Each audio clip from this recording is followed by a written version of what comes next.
Considering we have just started 2022, I thought it might be a cool idea for me to try and guess all of the races that are going to be happening in 2022, or at least all the major ones, and we're going to come back at the end of 22 and we'll see how right or wrong I have been in my predictions. To start off with, it's my favourite race, Milan-San Remo. I think that somebody who fits the bill in terms of somebody who should win this race, I think that Matej Mohoric is going to win this race. We've seen him doing really well in longer one-day races this year.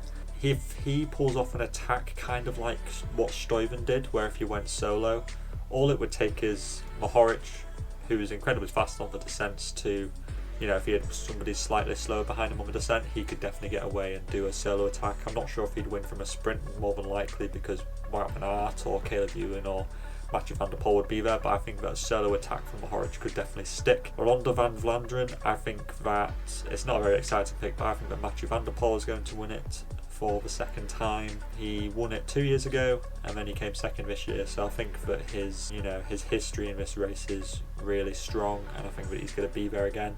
I think the only way that he'll get beaten is through a stronger team like Jumbo-Visma, who've made some good signings, or De Koenig using the kind of counter-attacking strategy on him. Roubaix, just talking about teams, I think that De Koenig will win this race, which pretty much narrows it down to 3 or 4 riders. I think that this year was a special edition just because of how rainy it was, but I think that if it's dry, I'm going to go with Yves Lampaert as the winner. I've seen a lot of people saying Asgreen or maybe Seneschal as well, and however much I'd love both of those to win, I think that Lampaert has been knocking on the door for a few years now, and I think that he would be most likely to take a Roubaix win. Liège-Bastogne-Liège, I think the person who's going to win this is Tom Pidcock. Of course he didn't do it this year, but we have seen him doing well in longer races like the World Championships this year, and I think that he's developed quite a lot this year, especially in the one-day races, and I think that Liège would definitely suit Pidcock, and I think that he's got the speed. If he's got the speed to beat Wout van Aert in a sprint, then he's got the speed to probably beat Pogačar in a sprint. Il-Lombardia, I'm going to go with Primož Roglic. Of course he was pretty close this year, but just about missed it, but I think that Primož Roglic is going to win the Il-Lombardia. Moving on to the Grand Tours, Roglic and Pogačar aren't going to the Giro. It more than likely will go to the Ineos Grenadiers. That seems to be how things work. So therefore Richard Carapaz is going to win the Giro d'Italia. For us, some other strong competitors like Miguel Angel Lopez, João Almeida or Simon Yates, but I'm going to go with Carapaz for the Giro. Tour de France, I think that Pogačar will pick up the third one in a row. Of course Roglic is also, more than likely going to be up there, but I think it's probably between those two. I'm going to go with Pogačar just because I think that I haven't backed him for a few years, so we're going to do it this time and hopefully get it right. Vuelta, I think that Primož Roglic will win, and then he'll go on to win Il-Lombardia. He'll do really well with Vuelta just because of the team time trial. I think that they'll gain some time on UAE there, and I think that we saw a really strong Roglic at the Vuelta, and I think it'll be quite hard for Pogačar to beat him there.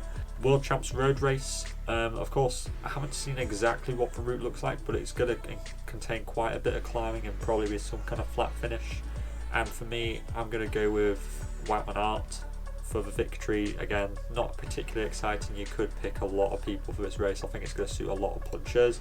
I'm going to go with Wout finally breaking that second place curse that he's got, and I also think that Wout van Aert is going to do the double and he's going to win the World's TT as well. I think that I definitely saw the profile for this on La Flamme Rouge website, and it's a bit hillier, so I think that Wout will gain some time on Filippo Ganna on those climbs. European Champs Road Race, I'm going to go with Jasper Philipsen. It looks like a circuit race for the sprinters. There's a couple of climbs at the start, but I think that Philipsen has done really well in races like that, such as Eschborn Frankfurt, which he won this year. And I think that the Belgian team will be around him, considering that Wout van Aert doesn't really seem to do this race. I think that it'll all be in for Philipsen. I think he'll have some stiff competition from the likes of Italy with Nizzolo and Ballerini though. And finally, the European Champs TT, I think that Remco Evenepoel will win. Again, I don't think that Wout will go there, and Ganna doesn't seem to always be in top condition there, so I think it'll be between Remco and Stefan Kung, but I think that Remco will just about edge it this year. So those are all my predictions for the major races of 2022. Let me know who you think is going to be winning all these. Of course, this was inspired by the tweet which I saw by CafeRoubaix on Twitter, so shout out to them for kind of provoking the thought in my head of doing this video. So yeah, let me know who you think's going to win in the comments below, and yeah, all that's left to say is to keep your mask on, stay safe, and I'll see you in the next video. Salut!